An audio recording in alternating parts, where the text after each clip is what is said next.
Public Information Center for the Columbia Turnpike Bridge over Black Brook.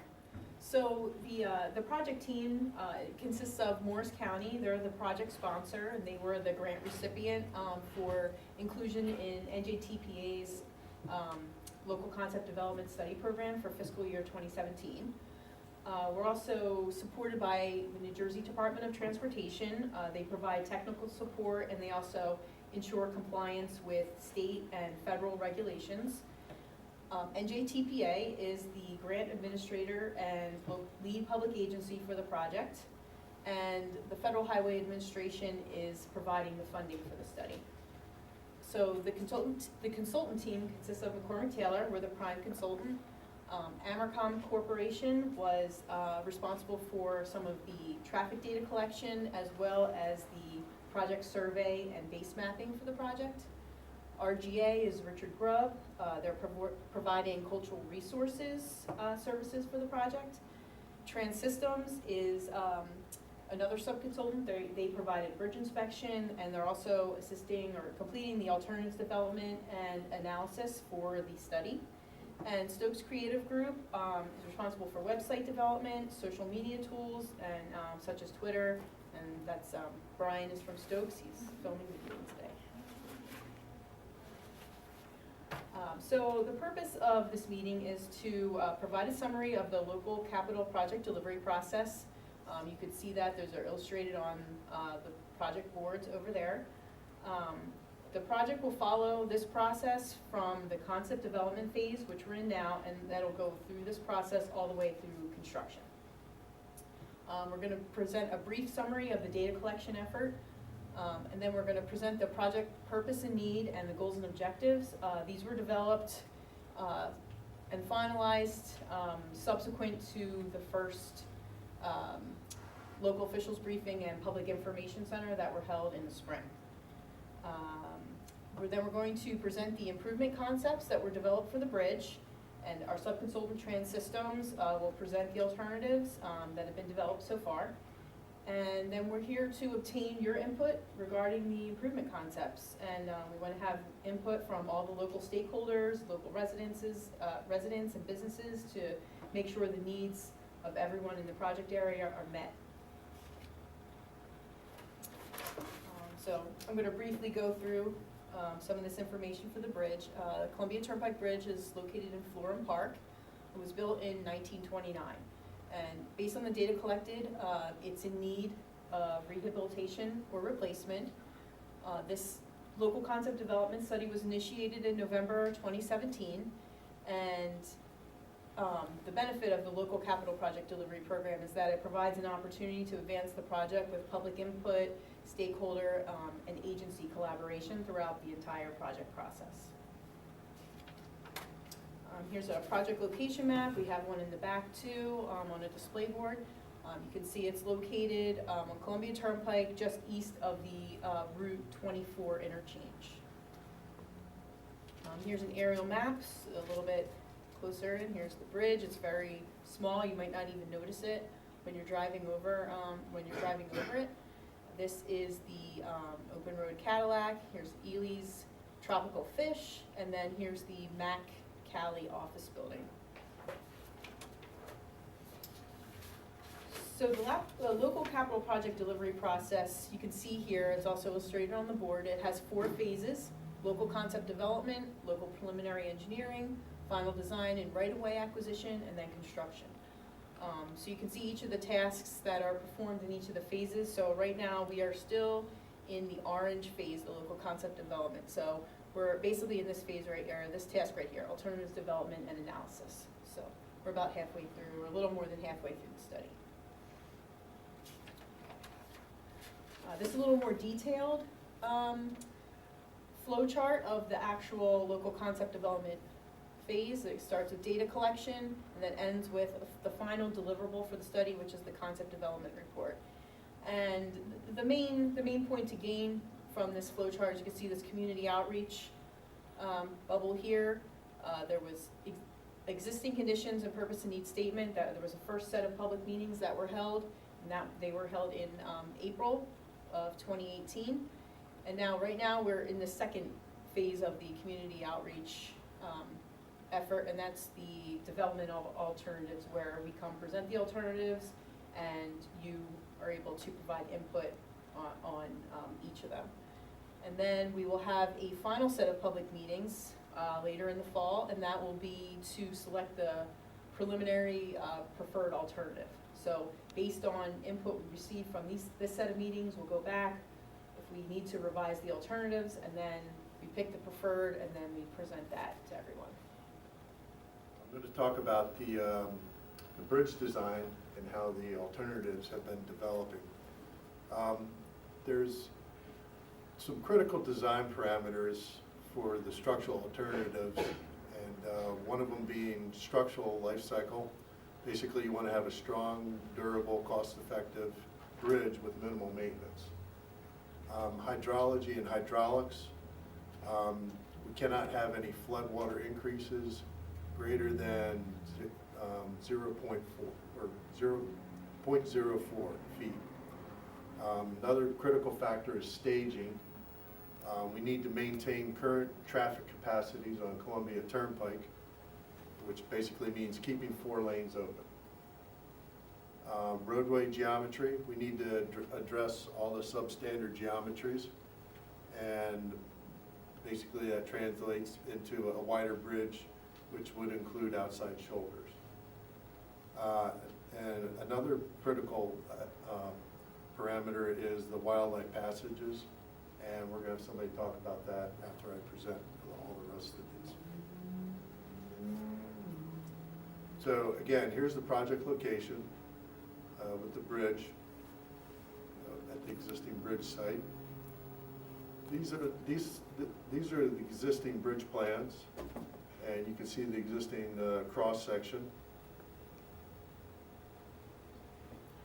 For our bridge beam alternatives, we're proposing 4 structure type or beam types.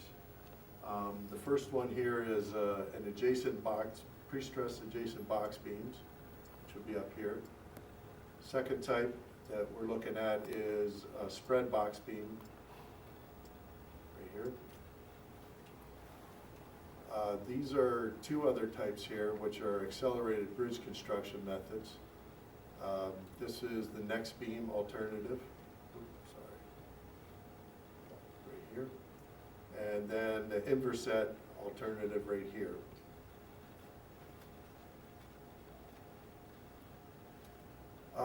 One of the parameters that we had to take a look at, obviously, is the hydraulics. And in the H&H study, we originally looked at a 52-foot span.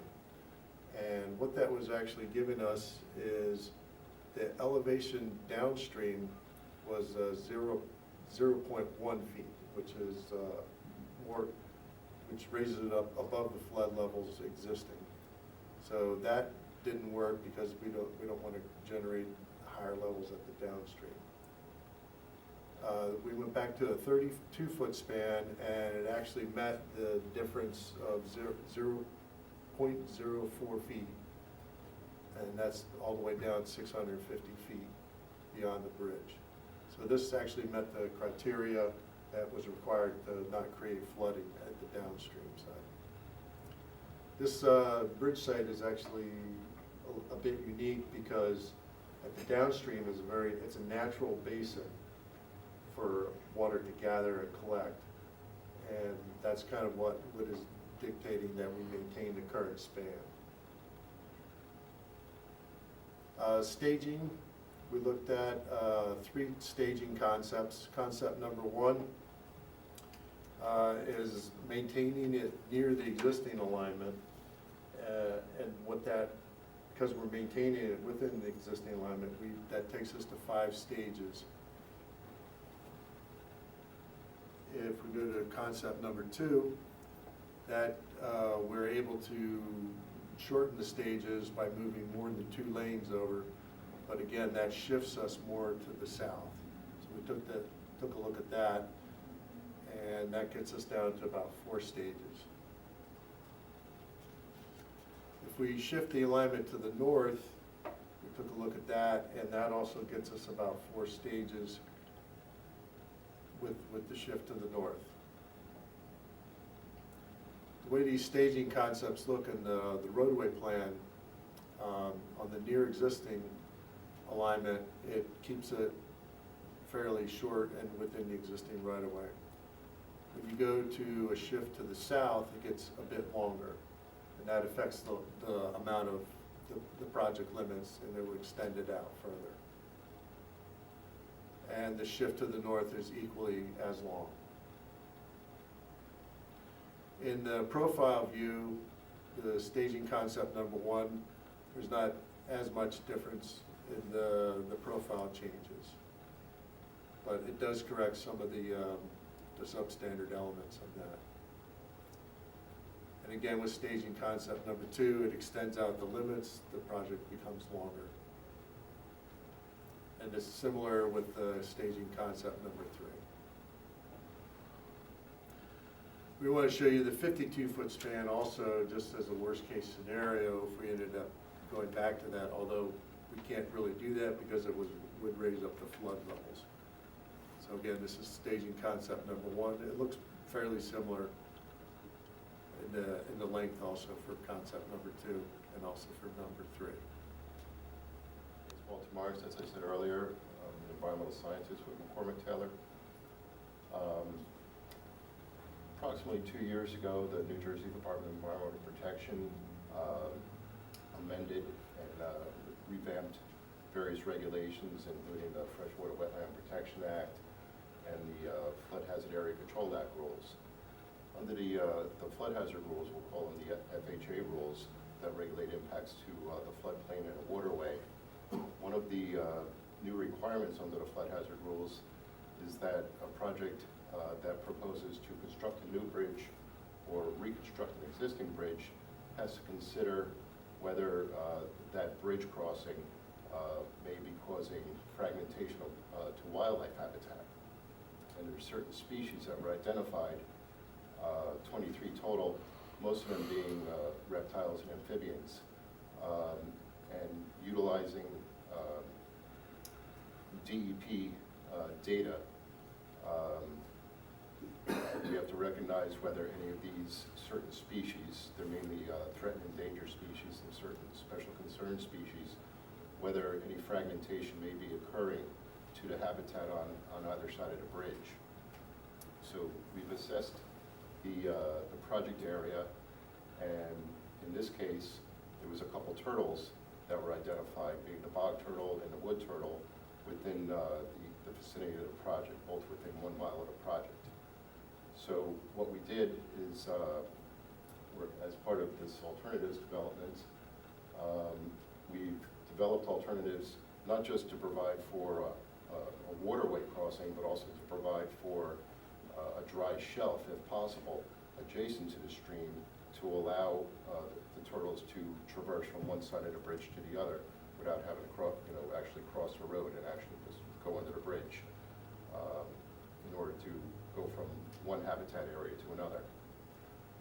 At this time, we've followed the procedures in what is called the NJDEP Flood Hazard Area Technical Manual.